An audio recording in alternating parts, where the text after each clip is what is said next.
আসসালামু আলাইকুম প্রিয় দর্শক। আজকে পদ্মায় নতুন যে বেড়িবাঁধ তৈরি করা হয়েছে সেখানে আসছি। দেখেন এখানে ঢেউগুলো কিভাবে অল্প একটা জায়গায় বুক করা হয়েছে। এখানে আসে খুব সম্ভবত এই পর্যন্ত এই বাঁধ কাজ বন্ধ রাখা হয়েছে, সামনের বাঁধ করা হবে। এবার পানির সময় চলে আসছে। দেখেন ঢেউগুলি কীভাবে পায়ের কাছে আসতে পড়তেছে। আপনাদের একটা জায়গা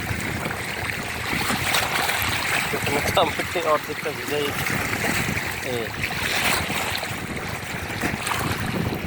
স্রোত চলতেছে। আর ঢেউগুলি এসে বাড়ি যাচ্ছে বলে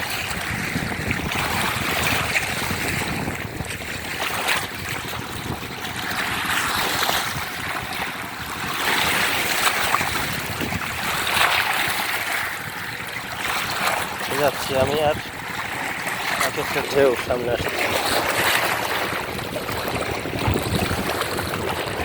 অসাধারণ অনুভূতি, এখানে না আসলে বোঝা যাবে না। এটা হচ্ছে মৈনট ঘাটের একদম পূর্ব প্রান্তের পরে, ওই যে পূর্ব প্রান্তের ওইখানে দেখা যাচ্ছে না।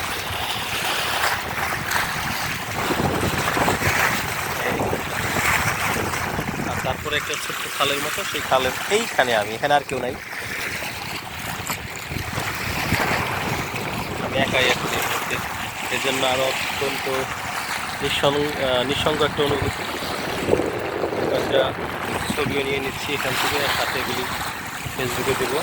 অসাধারণ ভিউ, লুক যাই বলে, সত্যি অনুভূতি।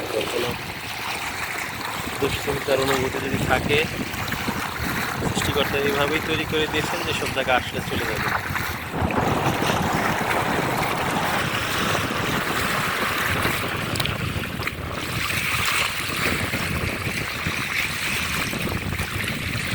আল্লাহ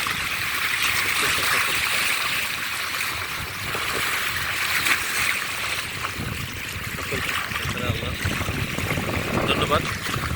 সবাই ভালো থাকবেন আর সুন্দর সুন্দর জায়গায় ঘুরতে যাবেন অবসরে, ঘরের মধ্যে আবদ্ধ থাকবেন না। কি সুন্দর একটা লুক আজকে চারদিকের আকাশে, অসাধারণ সাদা মেঘ, নীল আকাশ, তারপরে আবার স্তরে স্তরে মেঘ, বাতাস, সাথে পদ্মার এরকম সুন্দর ঢেউ। যদি খুঁজে আসতে পারেন এইসব জায়গায়, সত্যি ভালো লাগবে। আসলে আজকাল ঘুরতে যেতে খুব একটা টাকা পয়সা লাগে না, লাগে হচ্ছে ইচ্ছা লাগে, তাহলেই যাওয়া যাবে। সবাইকে এই ধরনের সুন্দর সুন্দর জায়গায় ঘুরতে যাওয়ার জন্য অনুরোধ জানিয়ে আজকে আমাদের শেষ করতেছি। আমিও জায়গাটা একটু উপভোগ করবো। আসলে আমিও খুব একটা ভিডিও করি না।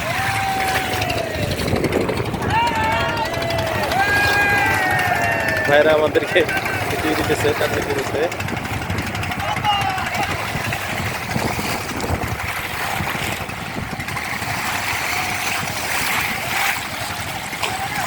তারা এইসব জায়গায় শ্রমিকের কাজ করে।